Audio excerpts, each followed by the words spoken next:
It was supposed to be a special day. My son, David, had been counting down the days for weeks, eagerly awaiting his birthday celebration. It was his moment, his chance to shine in front of friends and family, to feel the love and joy that should come with a celebration of life. I had spent the past month planning every detail, making sure nothing was left to chance. From the $12,500 spent on decorations, food, and entertainment, to ensuring the venue was perfect for him, I had gone above and beyond to give him the kind of birthday he'd never forget. But when I arrived at the venue, what I walked into was not what I had envisioned. The grand hall was buzzing with laughter and music, the kind of atmosphere I had imagined in my head for weeks. But my smile faltered as soon as I saw them. Amanda, my wife, was standing there in the middle of the room, chatting casually with a man I didn't recognize. They were leaning in toward each other, their conversation too intimate for my comfort. And there he was, Nick, her lover, standing close beside her, his arm casually draped over her shoulder, a look of smugness on his face. They were too comfortable, too familiar. Their ease was like a slap in the face. My presence seemed to unsettle them more than anything, as if they hadn't expected me to show up. Amanda's eyes shifted toward me, and I saw the coldness in her gaze. That coldness I had seen too many times over the years, the detachment, the judgment. She had always been distant, but now it was clear.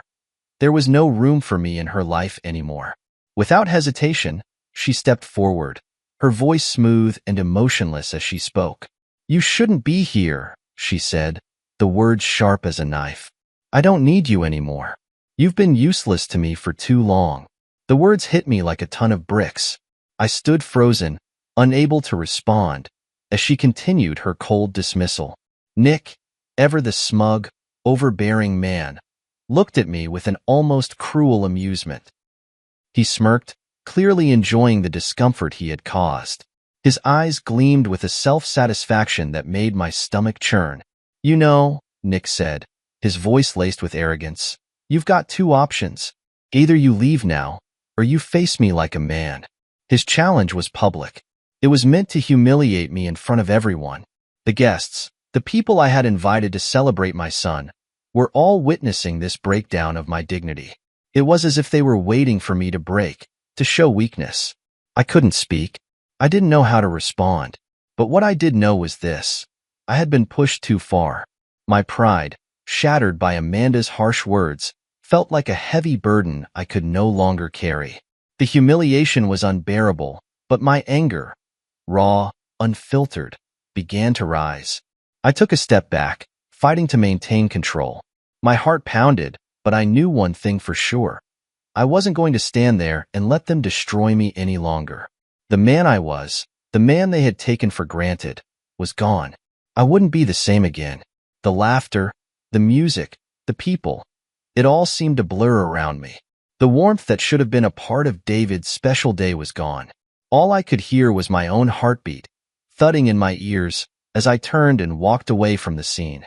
I didn't need to look back to know that Amanda's eyes were fixed on me as I walked away. The coldness in her gaze, the subtle triumph in Nick's, told me everything I needed to know. The humiliation was now complete, and I had no one to blame but myself. It was as though I had willingly handed them the power to destroy me, and in that moment, I could feel it, the slow unraveling of everything I had once known. As I walked through the door, the weight of my son's laughter, still echoing from within the venue, seemed to pull me deeper into the pit of despair. This wasn't how it was supposed to be. David was supposed to feel loved, cherished, and celebrated. Instead, his father had become nothing more than a background character in a play where he no longer mattered. I made it to my car, my legs feeling like they were carrying the weight of 1,000 failures. I could hear the sounds of the party from behind me, the music, the laughter, everything I had spent so much time preparing, all of it slipping through my fingers in the blink of an eye. I barely registered the drive home, my mind replaying Amanda's words over and over again. "You're useless to me now," she had said, and the chill in her tone still lingered. Those words weren't just a dismissal. They were a declaration. A line had been drawn. She had made her choice, and I was no longer part of her life. I was nothing more than a casualty of her new world, a burden she no longer wished to carry. But as I sat in the car, the engine turned off and my hands gripping the steering wheel, something inside me started to shift. This wasn't the end of me. Not by a long shot. I wasn't going to let her, or Nick, strip me of my dignity. There was still a part of me that was angry, but there was also a growing sense of something else, determination. I wasn't going to be the weak, pathetic man they had convinced themselves I was.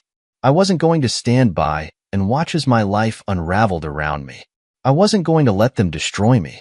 The anger, still boiling inside me, started to form a plan, an intricate, deliberate retaliation. I wasn't about to let Amanda think she had one. She thought she could humiliate me, cast me aside like an old, worn-out possession, but I would show her that I was no one's doormat. I took out my phone, dialing the number for the party organizer. The weight of what I was about to do settled heavily on my shoulders, but I had already made up my mind. Amanda wasn't the only one who could play the game. It was time to take control. Hello? The party organizer's voice came through the line, and I could hear the faint hum of the event still going on in the background. What can I help you with? I need you to do something for me, I said, my voice steady, firm. I want you to make some changes to the order. Add the most expensive items, luxury gifts, exclusive services, anything that will max out her card. Charge it all to Amanda's credit card. Make sure it's untraceable. I want her to feel the cost of what she's done. There was a brief pause on the other end. I could hear the organizer hesitating, likely wondering what kind of revenge this was going to be. But when I said it would be a surprise, there was no turning back. Understood, the organizer finally said, their voice tinged with curiosity but also professional. I'll handle it. You'll have everything ready in no time. I hung up, a sense of satisfaction sweeping over me. The next step was set in motion, and I could already feel the storm I had just set loose. It was the perfect plan, one that would hit Amanda right where it hurt the most. She wouldn't be able to ignore it. She wouldn't be able to run away from it. This wasn't about hurting her emotionally. This was about showing her the consequences of taking me for granted, of thinking she could control everything without consequences. I knew what she valued: money, status, and control. If I hit her where it would hurt the most, she would have no choice but to face the repercussions. The more she fought, the more she would be trapped in the mess she had created. And Nick? He would be just as much a part of this, too. They both needed to feel the weight of their arrogance. But deep down, I couldn't deny that there was a part of me that wanted revenge. Not just on Amanda, but on everything that had gone wrong in my life. I wanted to prove to myself that I wasn't the weak man they thought I was. I was still capable. I was still in control. The rage and humiliation had fueled me to this point, and as I sat there in my car, staring out into the empty night, I made a vow to myself. I would reclaim what was mine. I would take back my life, my pride, and everything I had been robbed of. And Amanda? She would learn that there was a price to pay for crossing me. The drive home felt like the longest one I'd ever taken. Each mile stretched out before me like a vast, empty void, reminding me of everything I had just lost. As the city lights faded behind me, I couldn't help but replay the events of the evening over and over again in my mind, trying to make sense of it all. The laughter inside the party, the smugness in Amanda's eyes, Nick's condescending smirk. Everything was like a slap in the face. And the worst part? The way I had walked away, humiliated in front of my son, in front of everyone. But as I pulled into the driveway, my anger started to outweigh the humiliation. I wasn't going to let them see me like that. I wasn't going to let Amanda and Nick dictate my life. I knew I had to make a change, a real change. I couldn't keep being the man who let life happen to him. I couldn't be the man they laughed at, the man they discarded without a second thought. I went inside the house, my mind racing with the plan I had set into motion. For the first time in a long time, there was a sense of purpose in my step. The weight of the betrayal still sat heavy on my chest, but now I was focused. The anger inside me was no longer just a chaotic force. It had purpose. I had a goal, and it wasn't just about revenge. It was about reclaiming my life, my dignity. The house was quiet, too quiet. It was still early enough that David should have been in bed, but there was no sign of him. I checked his room, half expecting to find him asleep. But when I opened the door, it was empty. I felt a pang of regret. He didn't deserve to see me like this. He didn't deserve to witness the wreckage of my marriage. But it was happening, and there was nothing I could do to stop it. I sat on the couch, staring blankly at the TV, but not really seeing it. My thoughts were too loud, too jumbled. I needed to focus on something else, something that didn't remind me of everything I had lost. The plan with the party organizers played out in my head. I imagined Amanda's face when the charges started rolling in. She wouldn't know how to stop it. She wouldn't know what to do. But as the night wore on, my mind kept returning to her. Amanda, my wife, the woman I had loved for so long. And the realization hit me like a gut punch. I wasn't just angry at her for the affair, for the way she had discarded me. I was angry at myself. I was angry for allowing it to happen. I had let her tear me down, little by little, until I had no sense of self-worth left. I had been so desperate to keep her happy, so focused on doing everything for her, that I forgot about myself. I couldn't make that mistake again. The anger wasn't just about Nick anymore. It wasn't even about Amanda. It was about me. It was about standing up for myself, about reclaiming my own identity. And in that moment, I realized something else. I wasn't going to let this define me. I wasn't going to let this betrayal destroy the man I still had the potential to be. I stood up from the couch, pacing around the living room, the thoughts swirling in my head. I needed to act, but I needed to act with purpose, with precision. I couldn't let my emotions drive me completely. This had to be calculated.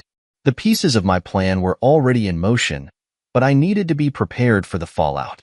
I couldn't be blindsided by what Amanda and Nick might throw at me next. Just as I was about to sit down and collect my thoughts, my phone buzzed. A text message from Amanda. I stared at it for a moment before opening it. I can't believe you did this to me. You ruined everything. You've crossed a line. You'll pay for this. Her words were harsh, filled with venom, but there was something else in them, something that made the cold smile form on my face. She was angry, yes, but she was also desperate.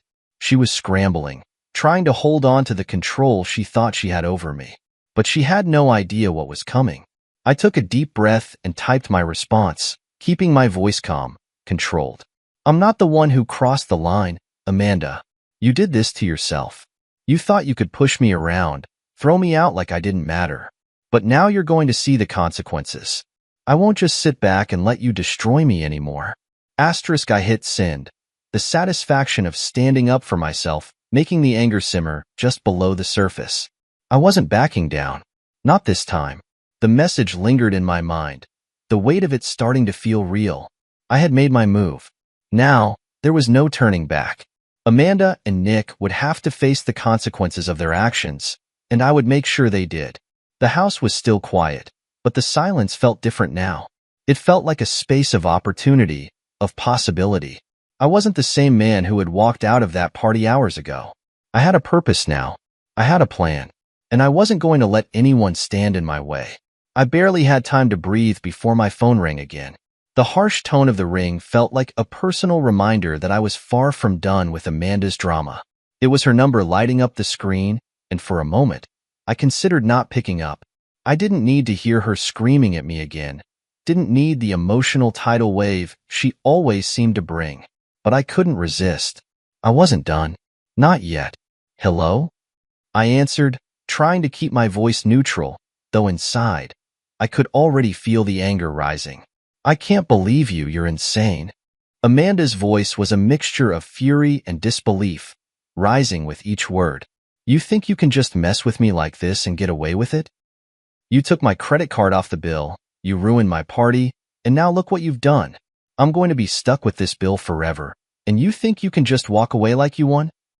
I let her words wash over me, but there was something inside me that kept my emotions in check. I had expected this. In fact, I had been counting on it.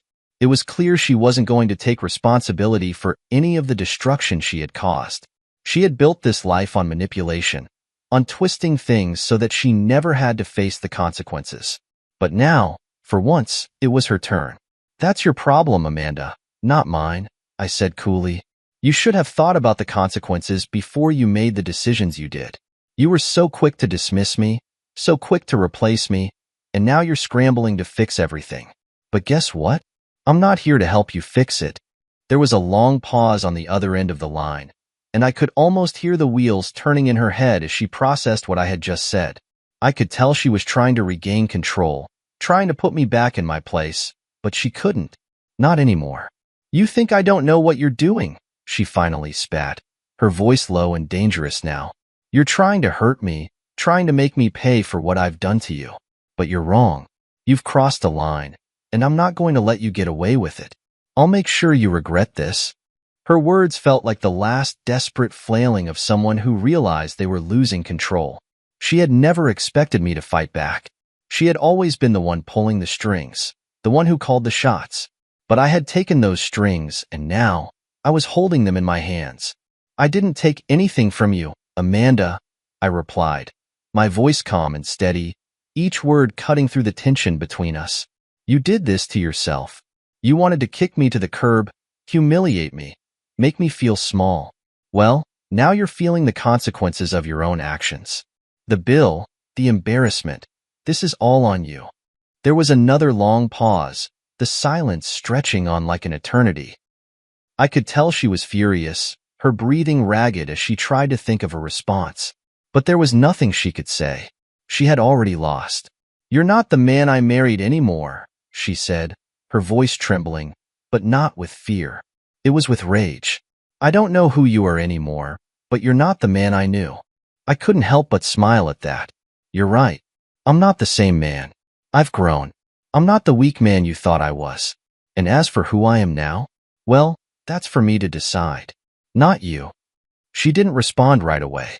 I could hear her trying to keep her composure, but I could sense the cracks forming. Her world was slipping out of her grasp, and I was the one holding the reins now. It felt good.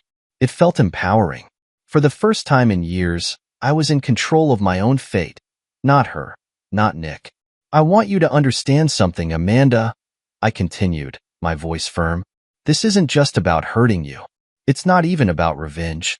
It's about showing you that I'm not going to let you walk all over me anymore. I'm not going to let you manipulate me or control me. You think you can just throw me away, that I'll just take it? No. This is me taking back what's mine. She finally responded, but it wasn't the tirade I expected. Instead, there was something softer in her voice, something I hadn't heard in a long time. Uncertainty. What do you want from me? She asked, her voice almost pleading. I don't know what you want me to say. I don't want you to say anything, I replied. I want you to understand the position you've put yourself in. I want you to see that you've made choices, and now you have to deal with them. And just so you know, Nick isn't going to fix this. He can't save you from the mess you've made. Her silence was all the confirmation I needed. She knew I was right.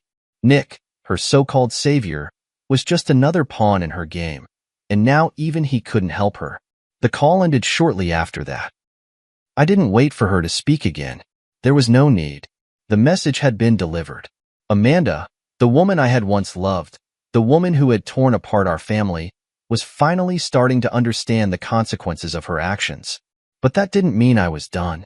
The satisfaction of knowing that I had taken control of the situation, that I had finally forced Amanda to face the truth, settled over me like a warm cloak. This was just the beginning. The real game was just getting started. I wasn't finished yet, not by a long shot. The hours after that phone call felt surreal. I sat in my living room, staring at the empty space, the coldness of the room matching the emptiness I felt. But beneath that emptiness, there was a growing fire, something I hadn't allowed myself to feel in years: control. It had been so long since I felt like I was in the driver's seat of my own life. For too long, I had been a passenger, letting Amanda steer us down a road I didn't even want to be on. But now, I was holding the wheel. The sound of the party, the laughter, the joy, was still in my head. It haunted me, but instead of feeling helpless, I was beginning to feel something new, something powerful. I had been pushed to the edge, humiliated in front of our son, thrown out like I didn't matter. But now, I was reclaiming what was mine. My power, my dignity, and my right to be treated with respect. I reached for my phone again, my fingers trembling as I dialed the number for the party organizer. I had already set the wheels in motion, but now it was time to make sure everything fell into place. The phone rang 3 times before the voice on the other end answered, cheerful and businesslike, as if nothing had happened. Hello, this is Laura from the party planning company. How can I help you? I swallowed hard. I had already given her instructions earlier to go along with my plan, but now I needed to ensure it all went through. Laura, I need you to do something. I need you to make sure the final charges on Amanda's card are the most expensive items possible. Add more exclusive decorations, top-tier entertainment, and luxury gifts, things that will max out her credit card.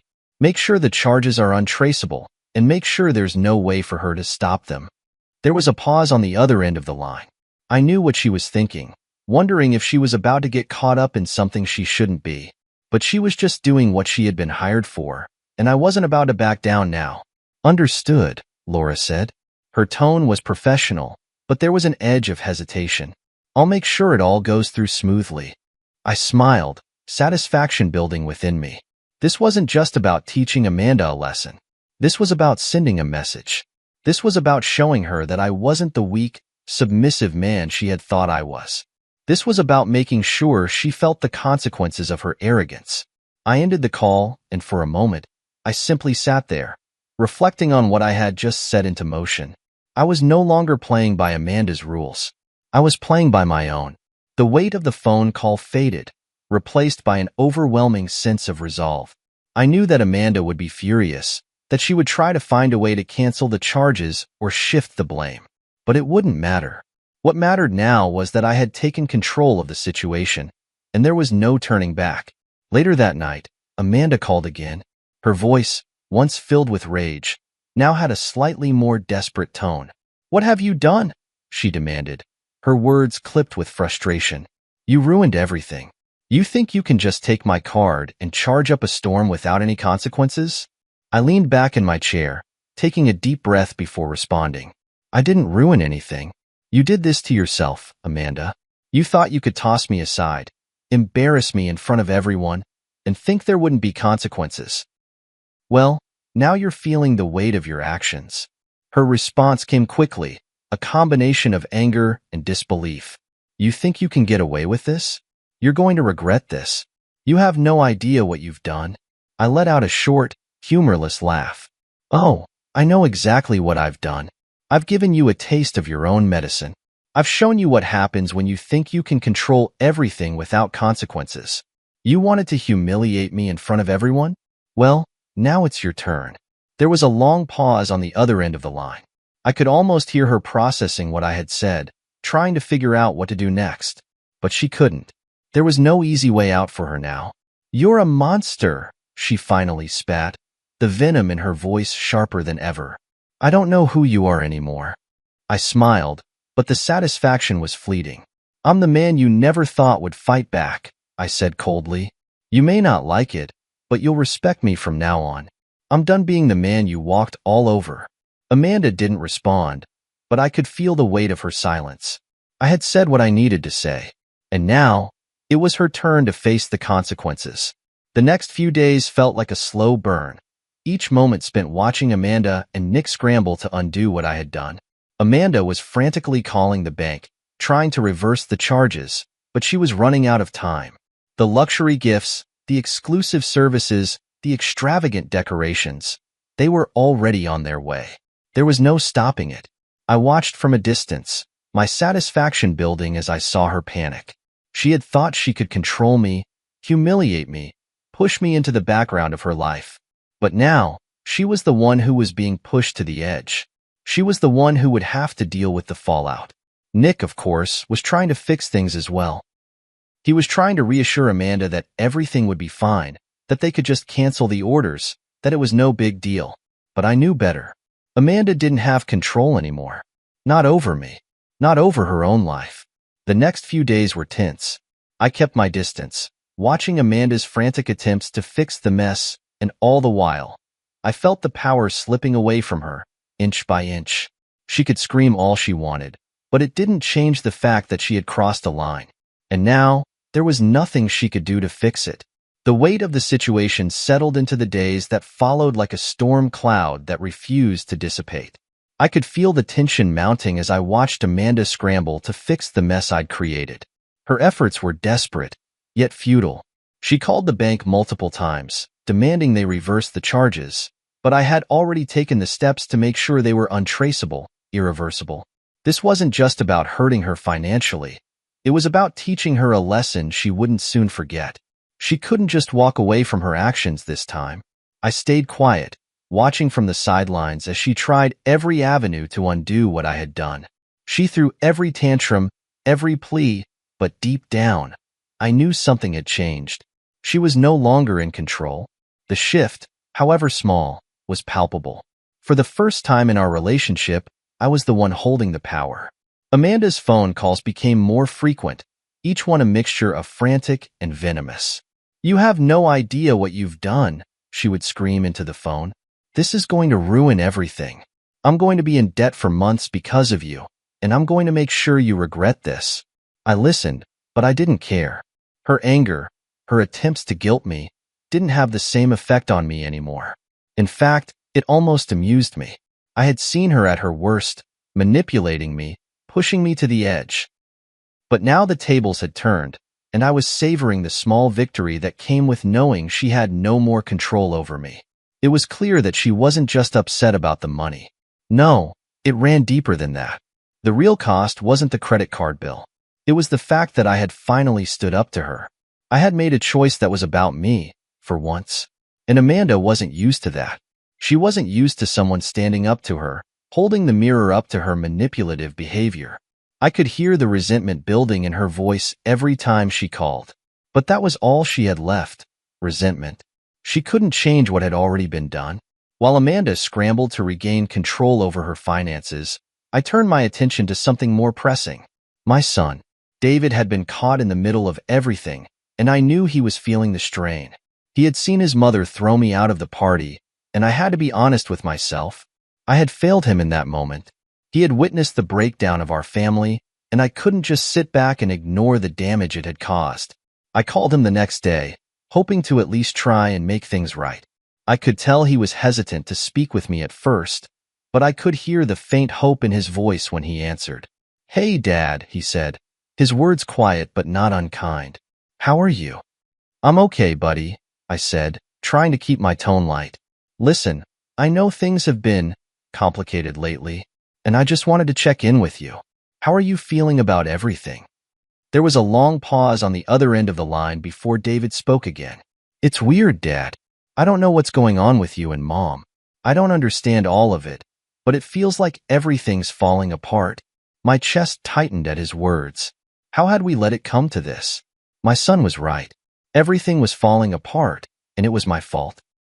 I had let Amanda treat me like nothing more than an accessory to her life for too long, and now David was the one paying the price. "I'm sorry, David," I said, my voice thick with emotion. "I never wanted you to see any of this. I know it's confusing, but I promise you, I'm going to fix things. I'm going to make sure that you don't have to go through this alone." "I know, Dad," he replied, his voice softer now. I just don't want things to get worse." "I won't let it get worse," I reassured him, my resolve hardening with each word. "I'm going to take care of things. I'm going to be there for you, no matter what." The conversation was brief, but it was enough to remind me why I had to keep going, why I had to stay strong. My son needed me, and I couldn't let him down. This battle wasn't just about revenge anymore. It was about showing him that no matter what happened, I would fight for our family. I would fight to keep us together, even if Amanda had given up on us. As I hung up the phone, I couldn't help but think about the next move. Amanda was scrambling to fix the financial mess, but I had made sure the damage was done. I didn't need to do anything more. Everything was already in motion. Watching her panic, hearing the frustration in her voice, was enough. She had pushed me out of our family, out of our life, and now she had to live with the consequences of that choice. But deep down, I knew this wasn't just about money. It was about pride. It was about taking back my life, my control. Amanda had thought she could throw me away, but she was wrong. I was still here. I was still standing, and I wasn't going to let her take me down. The days following my phone call with David were tense. There was no immediate resolution, No quick fix for the damage Amanda and I had caused. Her frantic attempts to reverse the charges had only deepened her sense of helplessness. She wasn't used to this. She had always been the one in control, calling the shots, manipulating the situation to her advantage. But now, she was losing control, and there was nothing she could do about it. I couldn't help but watch from a distance, almost enjoying the chaos she had created. I wasn't going to back down now. The satisfaction of watching her struggle to clean up the mess she had made was like a balm to the wound she had inflicted on me. I was no longer the man who had been discarded, humiliated in front of everyone. I was the one who had the upper hand. The power had shifted, and I intended to keep it. The day Amanda finally called me, I knew it was coming. She had been quiet for the last few days, trying to navigate the mess, dealing with the financial fallout and the embarrassment. But now, it seemed that she had reached her breaking point. When her name flashed across my phone, I didn't hesitate to answer. "Are you happy now?" Her voice, tight with frustration, came through the phone. "You've ruined everything. I'm in debt, and I'm going to have to deal with this for months, maybe even years. This is all your fault." I listened without responding immediately, feeling a strange sense of calm wash over me. The old me would have crumbled under her accusations, trying to explain myself, trying to make it right, but not anymore. She had taken everything I had once given her, my trust, my loyalty, and thrown it away. Now, it was time for her to face the consequences of her actions. "Is this how you thought it would be, Amanda?" I said, my voice quiet but firm. "You thought you could just push me aside, humiliate me, and there would be no repercussions? Well, here you are, scrambling to fix the mess you made. And you're right, this is all my fault, but not in the way you think." "What the hell are you talking about?" she snapped, clearly confused. "You're the one who screwed everything up. You're the one who made me look like a fool." I could hear her breathing heavily, frustration pouring through every word. She was unraveling, and I was just getting started. "I'm the one who screwed everything up?" I said, my voice rising slightly. "Let's think about that for a second. You kicked me out of my own son's birthday party. You've been lying to me, manipulating me, using me for years. And now that the tables have turned, you want to play the victim? You've had the upper hand for so long, Amanda, but now, you're feeling the consequences of your actions." There was silence on the other end of the line, and for a moment, I thought she had hung up. But then I heard her voice again, quieter this time, tinged with something that almost sounded like fear. "You don't get it, do you?" she said, the sharpness in her voice replaced by something more vulnerable. "I don't know who you are anymore. You've changed. I didn't expect you to fight back. I didn't think you had it in you." The truth stung more than I wanted to admit. I had allowed her to control me for so long, allowed myself to be the man who didn't fight back. But now, the man I was becoming was someone who wouldn't take her abuse anymore. And that scared her. "I'm not the man you want me to be, Amanda," I said, my voice calm but unwavering. "I'm not the man you've been manipulating for all these years. I'm done being the person who just takes whatever you throw at him. You've pushed me to the edge and now, I'm standing up for myself. I'm not the weak man you thought I was." There was another long pause, but this time, I could feel the tension in her voice shift. She wasn't angry anymore. She was scared. Scared of the consequences, scared of losing the power she had held over me. "I'll fix it," she said, almost pleading. "I'll make it right. Just don't do anything else. Please." I chuckled softly, the sound bitter. "It's too late for that, Amanda. You're already deep in this, and no amount of begging is going to undo what's been done. The charges can't be reversed, and the mess you've made is yours to deal with. I'm not fixing it for you. You made your choices, and now you'll live with them." The line went quiet again. I could feel her processing everything I had just said. The realization that she couldn't control the situation anymore was hitting her hard. For the first time in a long time, she was powerless, and it was a feeling she wasn't used to. "I'll make you regret this," she said quietly, but there was no conviction in her words. It was a last-ditch attempt to hold on to whatever semblance of control she had left. "You already regret it," I replied, my voice steady. "And that's all that matters." The conversation ended with a click, and for a few moments, I just stood there, listening to the silence. There was something liberating about it, something almost peaceful. Amanda's anger, her frustration, it was all outside of my control now. She could no longer manipulate me, could no longer use me as a pawn in her game. I was free. As I hung up, I felt a strange sense of satisfaction. The battle had only just begun, but it didn't matter. I was finally in control, and no one, not Amanda, not Nick, could take that from me. The days after the phone call were like a slow-moving train wreck, one I couldn't look away from. I stayed distant, my life now a quiet, determined march toward reclaiming control. Amanda's panic was palpable, and I could almost see her scrambling behind the scenes, doing everything in her power to reverse the consequences of her actions. She wasn't used to being in this position. She wasn't used to being powerless. The chaos she tried to create in those first few days felt almost therapeutic to watch. She had built a life based on manipulation, deceit, and control, and now that foundation was crumbling beneath her. The bank couldn't reverse the charges. The luxury gifts and exclusive services, the extravagance she had ordered without a second thought, were already on their way. There was no undoing what had been done. The harder she tried to fix it, the deeper she dug herself into a hole. I could almost hear her rage-filled calls as she spent hours on the phone with customer service, trying to explain how it wasn't her fault, how she had been caught off guard, how she needed help. She had thought she could fix everything with money, buy her way out of the mess she'd created. But that was no longer an option. The more she fought, the more she realized she was trapped. Nick, of course, wasn't much help. He was too busy playing the role of her protector, trying to shield her from the fallout. I imagined him pacing beside her, offering empty words of reassurance, promising her that they could work it all out. But deep down, even he knew this wasn't something money could fix. This was a lesson in accountability, one Amanda wasn't used to learning. What had surprised me, though, was how the truth started to leak out. Amanda was no longer the poised, confident woman who had always commanded attention in a room. Her carefully crafted image was starting to crack, and I could see it in the way she carried herself now. Her phone calls, her emails, the frustration and exhaustion in her voice.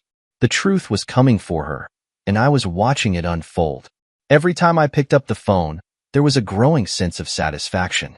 Not because I wanted to hurt her, well, not entirely, but because I knew she was finally facing the consequences of her actions. She had thought she could control everything, manipulate me, manipulate our family, but the universe had a way of evening the playing field.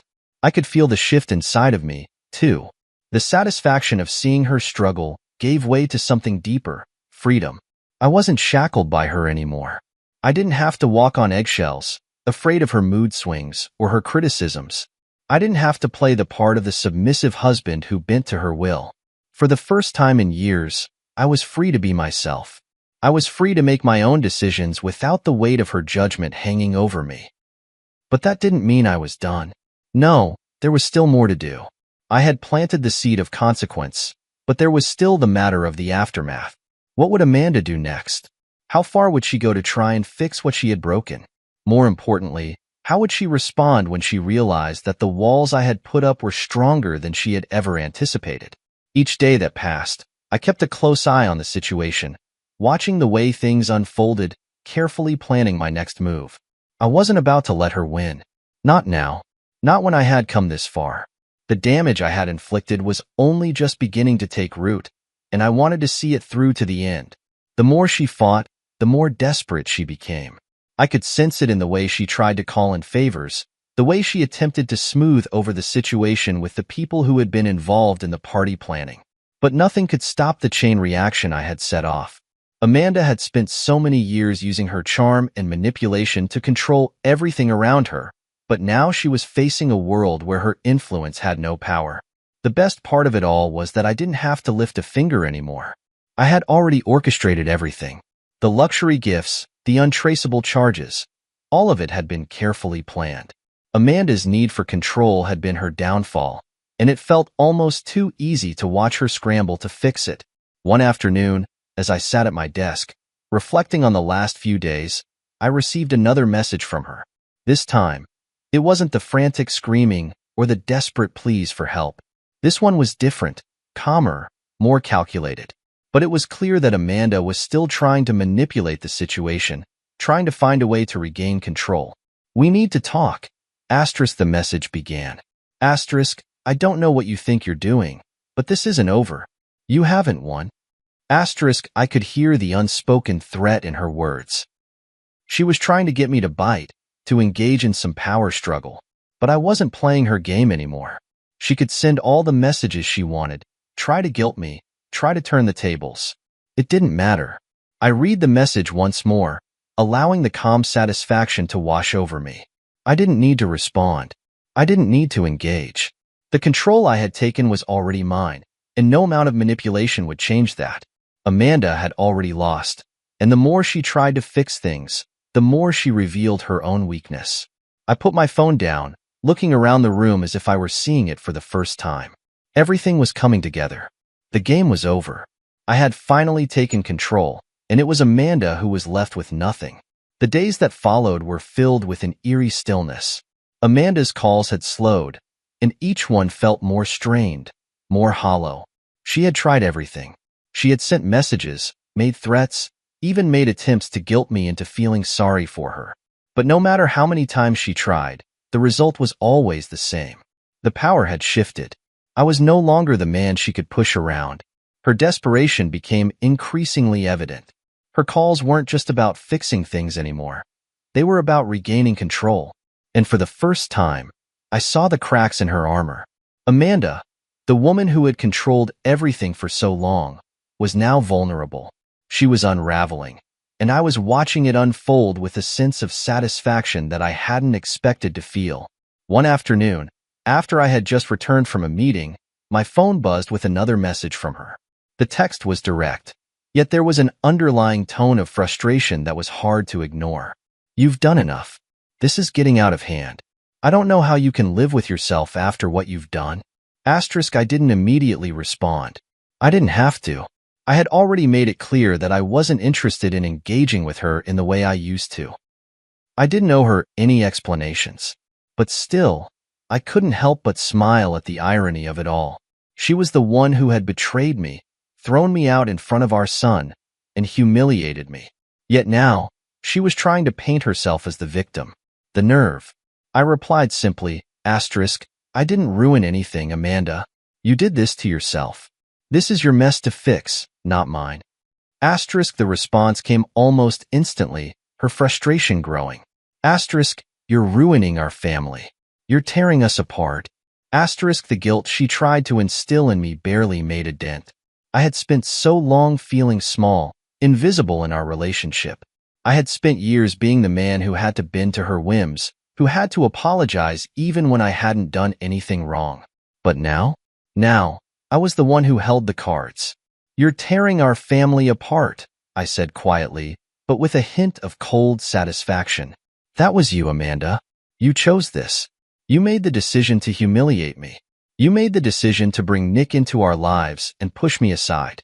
Don't try to turn this around on me." I could practically hear her trying to find words, her mind racing to find something that would make her seem like she hadn't lost. But the truth was, she had. And that truth was gnawing at her, eating her alive. I had already begun to distance myself emotionally, cutting off the parts of me that used to be tethered to her. Those parts that made me feel like I had to fix things, that I had to bend to her will in order to keep the peace. I didn't need to fix anything anymore. I didn't need to apologize for something I hadn't done. Amanda's next message came through with a new tone, one that sounded more like a plea than a demand. "I can't fix this alone. I don't know how to fix this." I paused. I knew what she wanted. She wanted me to feel pity for her. She wanted me to feel like I had to save her. But I was done being her savior. I was done playing the role of the victim. I wasn't her hero anymore. I had to be my own hero. I typed out my response slowly, making sure every word was deliberate, a reflection of how far I had come. "You never cared about fixing anything before. You always expected me to pick up the pieces. Now, you're the one who has to deal with the consequences. I'm not your savior anymore. I'm done." The silence on the other end was deafening. No more accusations, no more begging. Amanda's words were gone, replaced by the realization that I was no longer the man she could manipulate. The next few days were filled with the echoes of her struggle. She tried to call me again, but I ignored the calls. I knew what she wanted. She wanted to guilt me into giving her control again, but I wasn't going to let her. I had seen the destruction she had caused, not just to me, but to herself. She had let her arrogance get the best of her, and now she was paying for it. One night, as I sat on the couch, I saw my phone light up again. This time, it was from an unknown number. I hesitated for a moment, then decided to answer it. It wasn't Amanda. It was Nick. "What do you want?" I asked, my tone sharp. He didn't waste time with pleasantries. "You've gone too far," he said, his voice dripping with arrogance. "Amanda is in a bad place right now, and you need to stop messing with her." I chuckled darkly. "Messing with her? You've got the wrong guy. She's the one who messed everything up. She's the one who threw me out and humiliated me in front of our son. You think I'm the one who's wrong here?" Nick didn't answer right away. He was trying to find the right words, trying to assert some kind of authority that had never really existed. I could hear the unease in his voice as he spoke again. "Don't think you've won, man.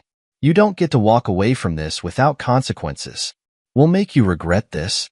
His words were hollow, empty threats that didn't hold the weight they once had. Amanda and Nick had thought they could walk all over me, but now it was clear they were the ones who were powerless.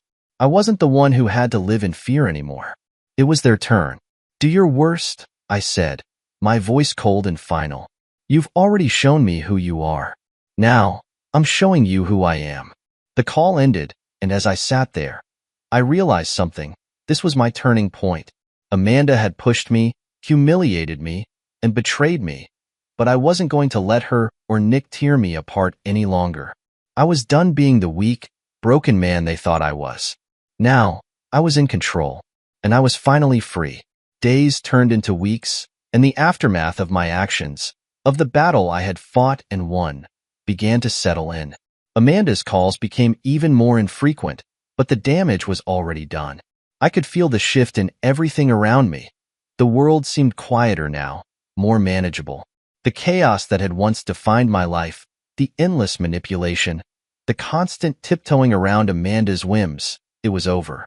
But despite this newfound sense of control, I couldn't ignore the feeling that lingered in the pit of my stomach.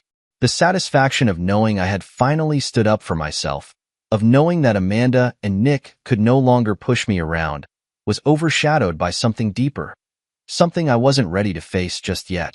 As the days passed, I began to take stock of everything that had happened. My son, David, had witnessed the collapse of our family, the breakdown of a relationship he had always known to be stable. He had seen me humiliated, seen his mother's betrayal unfold in real time, and I couldn't shake the guilt that weighed heavily on my heart every time I thought about him. I had tried to reach out to him, tried to make amends in the wake of everything. Our conversations had been brief, but he seemed hesitant, unsure of what was going on. He had heard the arguments, seen the tension, and I knew it was eating away at him. How could it not? There was a part of me that wanted to just fix it all. I wanted to make him feel safe again, to reassure him that things would go back to normal. But I knew that was impossible. The damage had been done. The relationship that Amanda and I had built was beyond saving, and now I had to focus on rebuilding what had been lost with my son. But Amanda wasn't done. I could feel her presence in every corner of my life, even when she wasn't physically there. She had made her threats, tried to control me through guilt and anger, but I had seen through her. The walls she had built around herself were crumbling, and now she had no choice but to face the consequences. I knew she was struggling with the aftermath of everything. Her finances, once her lifeblood, were in ruins. The luxury items that had been charged to her card were just the beginning. I could already imagine the conversations she was having with Nick, trying to salvage what little was left of her dignity, of her control. She had always prided herself on being able to manipulate every situation in her favor, but now she was facing something she couldn't fix with money or charm. I wasn't the only one watching her unravel. Her friends, her family, they had all been watching too. I had spent years trying to protect her image, trying to shield her from the consequences of her actions. But now, it was clear that her facade was nothing more than a house of cards. And with each piece that fell, Amanda was being exposed for who she truly was. A woman who was willing to tear everything down in order to get what she wanted. It wasn't long before I received another message from her. The tone had shifted again. Gone was the anger, the desperation. This time, it was different. The words were softer, more subdued, as though she had finally come to terms with what was happening. I don't know how to fix this. Asterisk, the message read. Asterisk, I know I've messed everything up, and I don't know how to make it right, but I want to try. I don't know where to start. Asterisk, it was a plea for mercy, a cry for help that I had no intention of answering. She had had plenty of chances to make things right, plenty of opportunities to show some semblance of humility. But she had chosen to discard me, to treat me like I was nothing.